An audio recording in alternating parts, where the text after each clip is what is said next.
Bismillah, walhamdulillah, wassalatu wassalam ala rasulillah.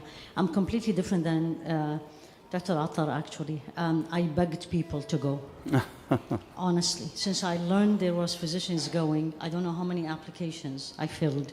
For some reason, Allah didn't want it to happen. And then I was going to Umrah, and in the plane, I was filling the application. My friend says, this is going to happen. And 10 days, nobody answered me. Then I made the dua, and that's the first thing I want everybody to really know. And I'm not saying this bragging, a'udhu billah, but when you really want something from Allah, and you are wanting it only for Him, He opened it. Suddenly I remembered, I was in Mecca, I was also in Umrah. The last 10 days of Ramadan is my only vacation in the whole year, and I booked it and I paid and everything. And then I remember there was a physician from Canada who somebody put her picture on a group that we have in Southern California and says, Dr. Elvi went. So I texted her. And I don't know the woman, and she said, Dr. Haifaa, do you really want to go? And I said, yes, I do. She said, we can't get you on the April 1st because it's full. We'll get you on the 15th. I said, I can't do the 15th. I work. I'm back on the 15th. She said, let me see. We have to get there's a lot of approvals you have to go. And you're talking here, I think we were like day 12 or 13 of Ramadan. Long story short, she said, yes, you are going, but that doesn't mean anything because we can easily get to Cairo and then they will deny you. I said, fine. I'm completely opposite everybody. I didn't tell anyone. I told only 3 people. One of them was actually a person who I said, if I don't come back, Jannah Institute will be for you. And I didn't tell my family because they will go crazy. And I didn't say anybody. I took all this. I didn't post anything when I was there. And if I can have the slides, because I want you to read the first thing that I put in this slide. I have a lot of much longer, but I just made it as short as possible. This was supposed to be a medical mission, but it was not a medical mission. It was anything but a medical mission. The first thing you see here is April 1st, is when we actually entered Gaza. And that day will be with me till the day I leave this world. Nothing like the feeling when you enter Gaza, and this is what you see. I think I have to move, please forgive me. Am I moving it, right?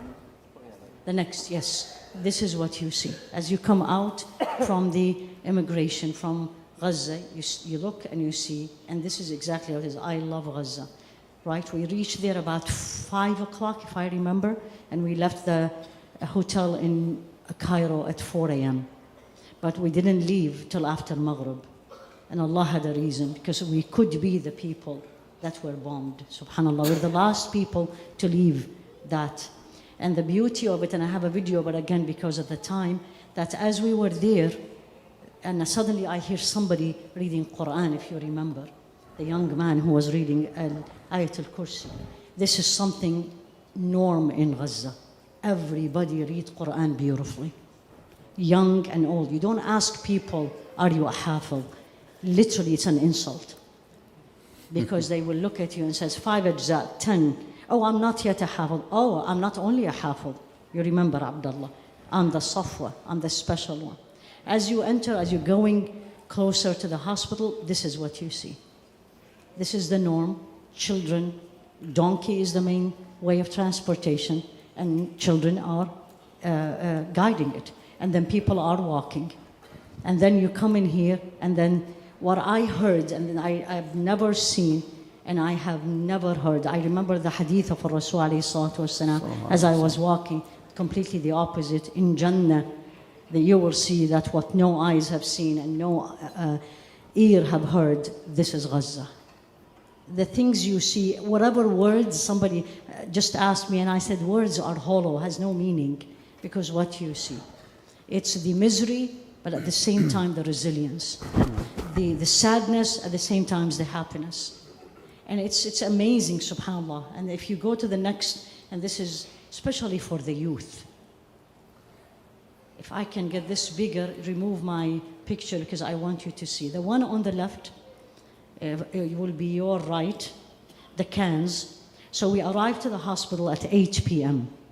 Where is everybody? They took us to the administration offices. Where are they? They all were praying Isha, if you remember. And we joined. Was it only Isha? Now you're talking about drones, and any minute we can get a missile or an F-16. They did a full Taraweeh. The amazing is you don't know who's the imam. Because every 2 rak'at, somebody go back and another person come to the front. All of them reading beautifully. And they were fuqaha. Because they chose from the Quran. They didn't read like the whole juz. They picked up ayat. And every ayah the imam read is related to where they are. Talk about sabr. Talk about don't despair. Talk about Allah's victory is coming. It's amazing. And then we met them and they said, your iftar is in the room. So you go to the room and that's what you get. It was 3 cans and we were lucky because we were physicians. They actually gave us a piece of bread. So of course I was personally very hungry. So I ate only the hummus, you see it open. And all night I was throwing up. And I said, may Allah forgive us. The spoiled people coming from America, we cannot even eat this. And they were living on it. 3 days later, after the World Kitchen, they were killed. Now you start seeing more things coming. And I couldn't believe when I saw eggs. 3 days later, from my window, and I told Dr. Hina, was my roommate, I think I'm seeing eggs. He said, I think so too. Ran down. I bought 4 eggs for 10 shekels. It's almost $3. 4 eggs. And we were wondering how I'm going to do the boiled egg. Alhamdulillah, Baha, the head nurse, she said, don't worry, Doctora, we can fix it. When I ate the eggs, may Allah forgive us. As if I ate whatever everyone in this room loves. Because before that, we were eating on protein bars 3 days. Subhanallah. Now, if you go to the next one, this is one of the memorable moments for me in that trip. This is where we prayed Taraweeh and we prayed Qiyam. And the Qiyam starts about 12:15, 12:30 till 3:30. The Imam Abdullah is 21, 22, reading amazingly, fluently, enjoying it. Normally, and again I'm sharing, I'm not a person who loves the dua that everyone does. I love to ask Allah me, except with Abdullah. The way he was making dua, the way he was asking Allah, you can tell. And I'm sure Allah will respond to him. It's just the timing, we don't know when. The young boy on the left, it's probably on your right side, that boy, his video was viral, if you remember. There was a video online where the boy had a broken arm, and then they were doing cast, and they didn't have pain medication, and he was reciting Quran. It was that boy. How did I notice? We were praying, and then this is 1:30 a.m. under the drones, in a room, least to say uncomfortable. Don't talk about the bathrooms. And this boy comes in and join the men, like a young man. And then Abdullah finished the 2 rakat, and this young man ran to Abdullah. I don't know what they were talking. Suddenly this boy becomes the imam. He led us, and then had not done, sat, looked at us, and he started making an nasheed about Palestine. What of words. They all speak fluently, excellent, eloquent Arabic. Those were raised to be leaders. Wallah ladhi lahu, more than one boy. And what I was impressed is by the boys and by the women. No. Amazingly. If you look at the next one, this is the scene. This is the hospital. This is actually the door of the hospital. If you see the green at the end, this was actually this small store where everybody buys from. All these, this is supposed to be the main entrance and the parking. Now it's all tents. Everything is tents. If you go to the next one, this is a video actually. It's the drone, which you also, I don't know if I'm gonna, okay. These, pay attention. These are the bullets that they target one part of the body. And Dr. Jannah saw a lot of it. They target legs. Subhanallah, legs. And you see all these, the bullets. This is the scene. The next one is the scene from the ER, and you lived it. Literally, the ER is like this room right now. If I want to go to see a patient, I am going to say, excuse me, please excuse me, salam alaikum, please excuse me. And now you're sitting and you're comfortable. In between, you see people on this side bleeding, there's gauze on the floor, people are moaning, there's people who don't know who they are. It's an amazing scene. I've never seen it in my life. The impressive thing from everybody, and 8 days we lived this, I have never heard a word of complaint. Only one word, and it is not a complaint. And this was actually from the head nurse. She looked at me and I said, how are you feeling? She said, Doctora, ta'abna, we're tired. That is it. For 8 days, this is what we heard. Dr. Now, Haifaa, the last day, finally, they allowed me to go to the maternity hospital because the maternity hospital was inside the Shifa. Inside the Aqsa, but because of the war, they made it all trauma center and they moved all the deliveries to this hospital. So the last day, I was actually fortunate to go. They used to do 5 deliveries a day. Now they do 50 deliveries a day, 10 C-sections per day. I did 2. Out of patient privacy and haya, I couldn't put it. They don't have scrubs. They don't have sheets to cover the patient. Normally they bring the instruments and then you open the instruments here and then you throw it. They don't throw it. That they cover the patient. And I said, Dr. Haifaa, what size gloves you are? And I said, I'm 5.5. They said, we're sorry, it's only 7.5. The instruments they showed me literally needs to be in the museum. And that's how they work. They take the patients to the recovery room. There is no monitors. There's no blood pressure. Your wife did a C-section. Actually, they called us in the middle. Patient was bleeding. And I said, what is her blood pressure? They all looked at me. And I literally did the old way. I held her pulse and I said, her pulse is fine. She's okay. Just get a fluid. And there is no stance to put fluid. Somebody was holding the fluid. Dr. Haifaa, in the last minute, if I might ask you, now that you talk about this particular aspect of it, the ladies in Gaza. The next slide. What's your experience with those ladies in Gaza? The next slide, if I can have it. Ladies, everyone, this is one who really left an impression on me. It's a long story, but because of the time, I actually put it on the social media for those of you who follow. Ladies, for 8 days, this is what I saw. I did not see a hair in this all 8 days. Every lady was covered, young and old.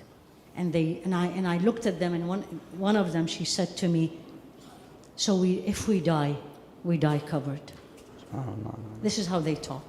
That's number 1. Number 2, they're strong. I didn't see a woman whining. Where is your husband? Martyr. Shuhada, the name is like martyr. Where is your son? He's still in the north. Where is your daughter? She went with her husband to the south. This is how I feel. Allah prepared them for this. لا يكلف الله نفسا إلا وسعها. Allah knows if it was us, how we would have responded. Every woman was sabira. The sahabiyat you hear about, you read about, I did see them with my own eyes. لا أزكيهم على الله. There was a woman who I put her picture after I took her permission. You enter the hospital on the right side. Remember? You all remember, because this is where we go, where we pray. There was a small, literally mattress. The woman is maybe in her 50s there. I go in, she's there. I come out, finally I spoke to her. And she said, I've been living in this for the last 3 months. Where is your husband? Husband and the son still in the north with my daughter. What do you eat? Whatever they give us. Please forgive me. Where do you go with the bathroom? Wherever everybody else goes. Not a single word of complaint. Nobody said, why me? No. Why us? You know how this is common for us. No one, subhanallah. No. And then this is as we were, the last day they moved us earlier to the south. Again, they said for security, this is what we saw. This is the norm. On your right, on your left, everything is destroyed. And then here, one of the best memory is the Eid Salah. The last maybe 20 years, every Eid of Ramadan, I'm in Mecca. Walillah alhamd. Nothing like this Eid. Nothing like this Eid. The mosque, actually, they told us, don't go. It's very dangerous. They may attack. Because there was the rumor inside the hospital that the Eid will be black Eid. They throw some like brochures saying Eid will be black. So they told us, don't go. We went. Walillahi alhamd. And if you pay attention to the window is shattered. And then these are the girls coming for Eid. We gave little bit of chocolate, remember? And it was riots. And we stopped. And I was like, Ya Allah, what is a chocolate? Let alone if you wanted to give money. But they were, look at the girls. They were smiling, they were fine, that's how it is. Yeah, you leave the Eid, and this is what you see. The norm, these kids are alone. There's a category called orphan with no parents, alone. No parents, no family, by himself. That's one of the examples. This was in the European hospital in the last day. And this was the last, this is a smile. This is a girl displaced. She was in the European hospital. She's an artist. And she was painting on the walls of the hospital. And this one says, Eidukum Nasrukum. Your real Eid is the day you are victorious. This is she. And then she showed me all her portfolio. She says, I keep painting. This is a displaced girl living in a tent. I'm glad she has a piece of paper and a pen, and she was absolutely happy, subhanAllah. And I asked everybody I met, what do you want from us? Actually, I asked, did we even do anything? I mean, you really feel I am useless in front of all this tragedy. They said, no, your presence was the best gift you give us. So I second, anyone can go. And you know what? People tell me, you went to your death. I said, wherever we are, death is going to come to us. If I was supposed to die, I'm going to die. So if you can go, definitely go. And the second thing they said to me, and I'm sure to all of you, is talk about us. Don't let people forget us. We exist. And may Allah subhanahu wa ta'ala make it easy on them. Ameen. May Allah subhanahu wa ta'ala forgive our shortcomings. Subhanakallahumma wa bihamdik. Ashhadu an la ilaha illa anta astaghfiruka wa atubu ilayk. Sallallahu ala sayyidina Muhammad wa ala alihi wa ashabihi. May Allah subhanahu wa ta'ala reward you for your experience over there and for being there for our brothers and sisters as well too. Alhamdulillah, and what a privilege really to be in the presence of you guys, mashallah.